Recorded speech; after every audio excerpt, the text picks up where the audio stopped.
Hi yes welcome to our channel. Present మనతో పాటు దాము బాలాజీ గారు సీనియర్ జర్నలిస్ట్ ఉన్నారు. వాడితో ఒకసారి మాట్లాడారు. సార్ నమస్కారం సార్. నమస్తే. సార్ కర్నూలులో బస్ యాక్సిడెంట్ జరిగింది తెలిసిందే. దాదాపు 20 నుంచి 30 మంది వరకు కూడా ఆ బస్సు అగ్ని ప్రమాదం జరిగి దాంట్లో తగలబడిపోయారని చెప్పేసి వార్తలు అయితే వస్తున్నాయి సార్. అయితే ఈ ప్రమాదాన్ని ఒక ప్రత్యక్ష సాక్షి తను చూసింది.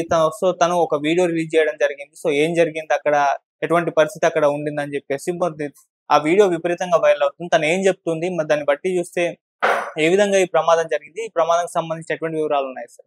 ఇప్పుడు కర్నూలు బస్సు ప్రమాదానికి సంబంధించి ప్రత్యక్ష సాక్షుల కథనాలు బయటకు వస్తున్నాయి. వాళ్ళ వీడియోలు కొన్ని బయటకు వస్తాయి. అనేక విషయాలు కూడా దీని నుంచి బయటకు వచ్చాయి. ఆల్రెడీ నేను దీని మీద ఒక వీడియో చేశాను. సో దీంట్లో ప్రధానంగా ఏంటంటే ఇది వేమూరి కావేరి బస్సు, ఇది ఏసీ స్లీపర్ బస్సు. దీని నెంబర్ వచ్చి DD01AN 9190. హైదరాబాద్ నుంచి బెంగళూరుకి బయలుదేరిన బస్సు ఈ రోజు అర్లీ మార్నింగ్ 3:30 గంటకి కర్నూలు దాటినాక 20 కిలోమీటర్ల దూరంలో ఉండే చిన్న తేకూరు దగ్గర ఈ ప్రమాదం జరిగింది. ఇది నేషనల్ హైవే 44లో బస్సు ట్రాక్ 1లో వెళ్తూ ఉంది. ట్రాక్ 1 నుంచి బస్సు ట్రాక్ 2లోకి వచ్చింది. ట్రాక్ 2లో వెళ్తున్న ఒక బైకర్ని బస్సు ఢీకొనింది. ఢీకొన్నాక ఈ వేగానికి ఆ బైకు బస్సు కిందికి వచ్చేసింది. దాన్ని నడుపుతున్న కుర్రాడు పక్కకు పడిపోయాడు, అక్కడ చనిపోయాడు. కానీ దాన్ని కంట్రోల్ చేసి బస్సును ఆపకుండా ఇతను వెళ్ళిపోయి దాదాపు కిలోమీటర్ దూరం లాక్కుంటూ వెళ్ళాడు. దాంతో బైక్ లోపల ఉండిపోయింది. ఆ బైకులో ఉండే పెట్రోల్ ట్యాంకు బద్దలైంది. అది అక్కడ నుంచి మంటలు వ్యాపించాయి. మంటలు వ్యాపించినాక బస్సు ఆగింది. ఆగినాక ఆ మంటల్ని చిన్న మంటలు అనుకున్నారు వీళ్ళు. అనుకొని బబుల్స్తో ట్రై చేశారు. ఈ లోపల డోర్ తీస్తే డోర్ జామ్ అయిపోయింది. ఈ లోపల జనాలు కొంతమందికి మెలకు వచ్చింది, కొంతమంది మెలకు రాలేదు. సో మెలకు వచ్చినా కూడా ఏమి చేయాలో తెలియదు. ఎందుకంటే అద్దాలన్నీ కూడా చాలా స్ట్రాంగ్గా ఉంటాయి, విండోస్. దాంట్లో దాన్ని పగలగొట్టడానికి అక్కడ ఏమీ లేదు, చేతులతో కొట్టే పరిస్థితి లేదు.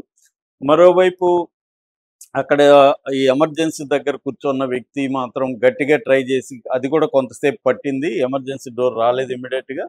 ఎమర్జెన్సీ డోర్ తీసి కొంతమందిని కాపాడగలిగారు. ఒక 12 మంది వరకు బయట పడగలిగారు. మిగతా వాళ్ళని కాపాడే లోపలే మంటలు తీవ్రంగా వ్యాపించడంతో నిమిషాల్లో బస్సు అంటుకునింది, చనిపోయారు. ఇప్పుడు అక్కడ సిబ్బంది 3 ఉన్నారు. డ్రైవర్ మిర్యాల లక్ష్మయ్య, శివనారాయణ, వీళ్ళిద్దరు డ్రైవర్లు. క్యాబిన్ అటెండెంట్ మిర్యాల అశోక్, వీళ్ళు 3 ఉన్నారు. ఈ 3 కూడా పారిపోయారు. వాళ్ళు అద్దం పగలగొట్టి వాళ్ళు పారిపోగలిగారు. ఈ లోపల అక్కడ వస్తున్న పుట్టపర్తి నుంచి హైదరాబాద్ వస్తున్న కారులో వస్తున్న ఒక ఆమె, హైమారెడ్డి ఆమె పేరు, ఆమె చూసింది. ఇది చూసి ఏంటని డ్రైవర్ని అడిగితే, డ్రైవర్ ఏదో తగలబడినట్టుంది మేడం, బస్సుగా ఉంది అని అతను చెప్పాడు. దాంతో ఆమె పరిగెత్తుకుంటా ఏమైనా మన అవసరం ఉందేమో, నన్ను కాపాడొచ్చని ఆమె పరిగెత్తుకుంటూ వచ్చింది. ఒక పక్క వర్షం పడుతుంది. ఆమె ఆ టెన్షన్లో ఫోన్ కూడా కారులో నుంచి పరిగెత్తి అక్కడ హృదయ విదారకంగా ఉంది. కొంతమంది ఏడుస్తున్నారు, కొంతమంది కంగారు పడుతున్నారు. అలాగే ఉంది. వాళ్ళ దగ్గర ఫోన్లు కూడా లేవు. ఎవరు ఒకరిది ఇద్దరి దగ్గర ఫోన్లు ఉంటే అవి వానకు తడిచి అవి పనిచేయట్లేదు. సో బస్సులో చూస్తేమో బస్సులో మొత్తం బూడిద, అస్థి పంజరాలు ఉన్నాయి. అవి చూసి ఆమె చలించిపోయింది. ఇమీడియట్గా మళ్ళీ కారు దగ్గర పరిగెత్తుకుంటూ వచ్చి కారులో ఉండి ఫోన్ తీసి ఎస్పీకి, కలెక్టర్కి, కర్నూలు జిల్లా ఎస్పీ, కలెక్టర్కి ఆమె ఫోన్లు కొట్టింది. లక్కీగా వాళ్ళు స్పందించారు. ఇమ్మీడియట్గా మేము వస్తా ఉన్నారు. వాళ్ళు ఇమ్మీడియట్గా అక్కడ ఉన్న లోకల్ సిఐకి అలర్ట్ చేశారు. సిఐ బృందం వచ్చింది. అప్పటికే సిఐ బృందం ముందే ఫైర్ సర్వీస్ వాళ్ళు కూడా వచ్చారు. కానీ అక్కడ ఏంటంటే ట్రాఫిక్ జామ్ అయిపోయింది, వర్షము గందరగోళంగా ఉంది. దాంట్లోనే వాళ్ళు రూట్ చేసుకుంటూ వచ్చేసరికి అప్పటికే అది బూడిదైపోయిందని ఆమె వివరంగా చెప్తుంది. అట్లాగే కొంతమంది దీని నుంచి బయటపడిన వాళ్ళు కూడా మాట్లాడారు మీడియాతో. వాళ్ళు కూడా ఏం చెప్తున్నారంటే, ఒక పెద్ద సౌండ్ మాకు వినబడింది. ఆ సౌండ్ ఏదో యాక్సిడెంట్ ఏమో అనుకున్నాం, మంటలు అనుకోలేదు మేము, యాక్సిడెంట్ అనుకున్నాం. బస్సు కొంత తర్వాత ఊగిసలాడి అటు ఇటు ఆగింది. లోపల మంటలు వ్యాపించాయి, మాకేం చేయాలో తెలియట్లేదు.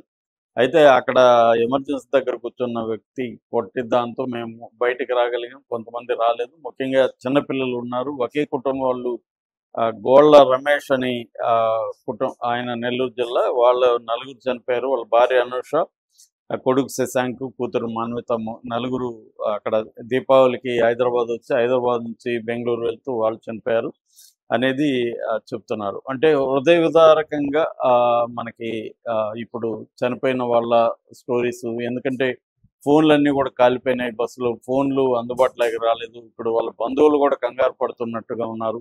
అట్లాగే ఎవరు చనిపోయినారనే దానికి డెడ్ బాడీలు కూడా గుర్తింపు లేదు. అంతా కూడా ఇప్పుడు డిఎన్ఏ చేయాల్సి ఉంది. ఏ డిఎన్ఏ కూడా మిక్స్ అయిపోయింది, అసలు బూడిదైపోయింది. ఎముకలు కొన్ని ఉంటాయి, ఎముకల్లో డిఎన్ఏ చేసి గుర్తించవలసిందే.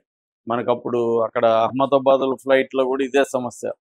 సో అక్కడ చనిపోయినప్పుడు కూడా డిఎన్ఏ తప్ప ఏమీ లేదు, మనకి బూడిద ఇవ్వాల్సిందే. ఏ ఎముకలు కొన్ని ఉన్నాయి, ఆ ఎముకలు ఎవరిది ఏంటి అనేది కూడా తెలియలేని ఒక పరిస్థితి. అంటే కడచూపు తమ బంధువులు కావచ్చు, తమ మనుషుల చివరి చూపు కూడా డెడ్ బాడీలు కూడా మిగిలిన ఒక భయంకరమైన పరిస్థితి.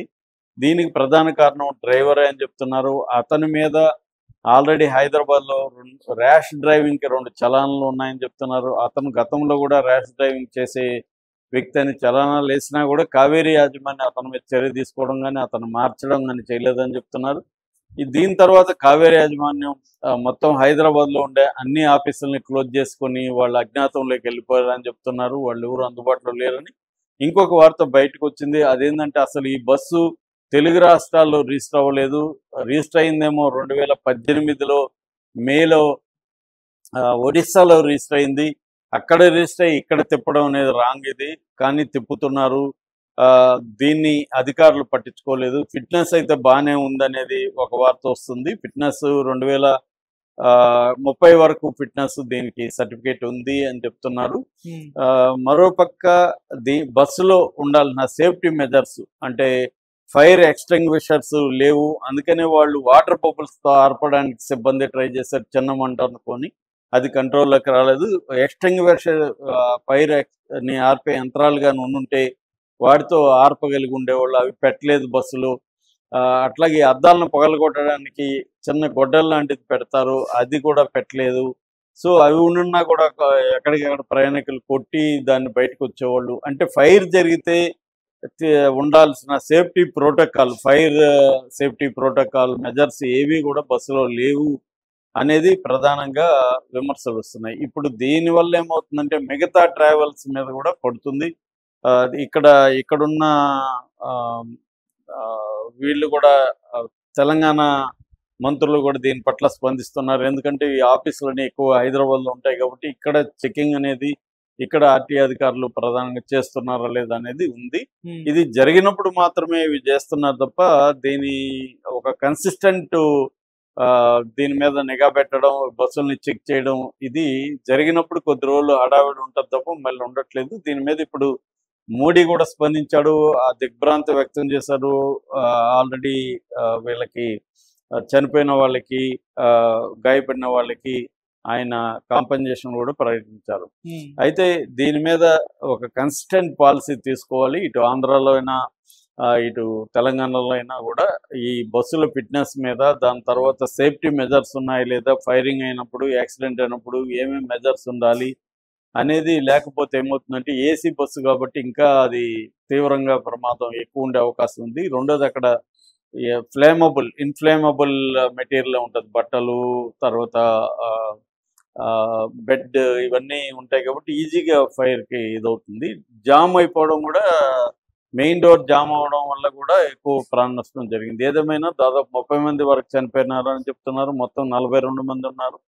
42 మందిలో 3 వాళ్ళని వదిలేస్తే ప్రయాణికులు 39 మంది ఉన్నారు. ఓన్లీ 12 మంది మాత్రం బయటపడ్డారని చెప్తున్నారు.